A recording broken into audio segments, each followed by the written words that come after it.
You love polls. You are at the head of... I don't love them. I only like them when I'm the number one. By the way, if I wasn't number one, I would never mention it. I love his bravado, right? Donald Trump's going to like the latest round of polling. A new CBS poll shows Trump with 27% of the vote. And his lead, though, is shrinking, and we've been watching that. Dr. Ben Carson just 6 points behind at 21 points. Everybody else, though, single digits. The Fox News political insiders are back. John, you are nodding. Why? Well, those two guys in the last couple weeks have been even stronger in their positions. Trump, yeah, he did the tax thing. He did the thing on I'm sending the Syrian refugees back. Ben Carson, the statement that the establishment didn't like when he said, I don't think a Muslim who believes in Sharia law should be president because it goes against the Constitution. Republicans, by about 90-10, agree with that.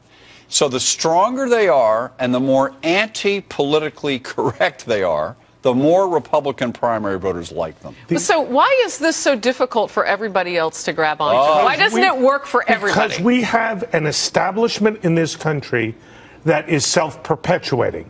Put another way, everybody who's a so-called independent media analyst believes it's only a matter of time, Harris, until the incumbent office holders assert themselves.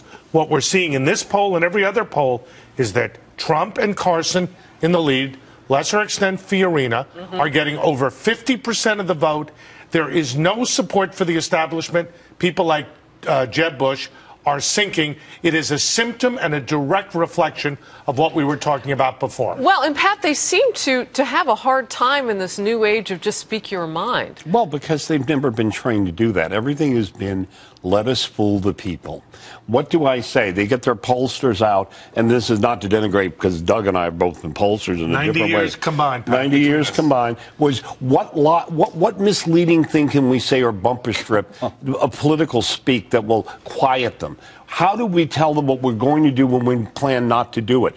They do not know how to speak with a straight tongue, to quote our Native American friends. They only know how to speak with forked tongue. As I have said before in Washington, the business of Washington is corruption, and the currency of Washington is lies. That's why they do this. And I want to say, look, if you throw Cruz in the numbers you did, Doug, it's over 60%. Right. And by the way, and then we have the socialists running wild in the Democratic Party. And you know what? Bernie Sanders is who you're talking about. He is running wild. He's doing even better. Yeah, but he's not. He's doing his thing. We'll get to him. But on the Republicans, part of their appeal is they trash the media, and the media trashes them. And you want to do well among Republican primary voters, have the Washington Post, New York Times, ABC trash you. You go right up. Can I ask you a question, though, John, or anybody else who wants to answer this, too? What is the tipping point? When do we get to that point before the primary season really kicks in where you go, you know what? You can't stop this particular individual, whomever that's going to be. We're getting close. How close are we? You think we're there already? I think we're there. I think we've had this for 4 months. I'll throw an idea out for you. What would happen on the eve of the Iowa caucus if Trump announced that Carson is his running mate? Wow. Can you imagine what that would do? It would be it. That would be all breaking joined news forces. wall to wall. It would be over. Harris. Oh, wait. You think the nomination would be over? I think Donald Trump with Ben Carson together. Do you think they're talking about? I know you don't have the tea leaves on this. No, but John's just making a point. At some point, the establishment claims they're going to get together. First of all, we could take those 14 candidates and take the bottom 7 and move them out now. They've had their chance. They're gone. So you don't think there's enough time, Pat, for somebody like a Jeb Bush? No, that leaves Jeb Bush in case it's in there. Okay. And Rubio. I'm saying there's time. But the problem is they have no narrative. By the way, and I still argue that, a Fiorina or someone else can make these, the case strong enough or a narrative that's not there. But right now it's headed, and they did what you said because they seem to be yin and yang in this outsider movement. All right. And the yin and yang is Trump has a little edge to him that some people like.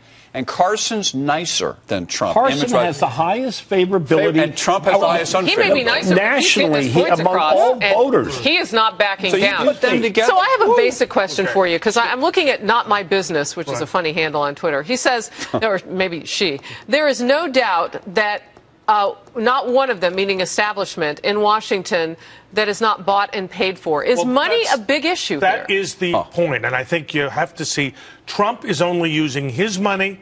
Carson is raising small donations.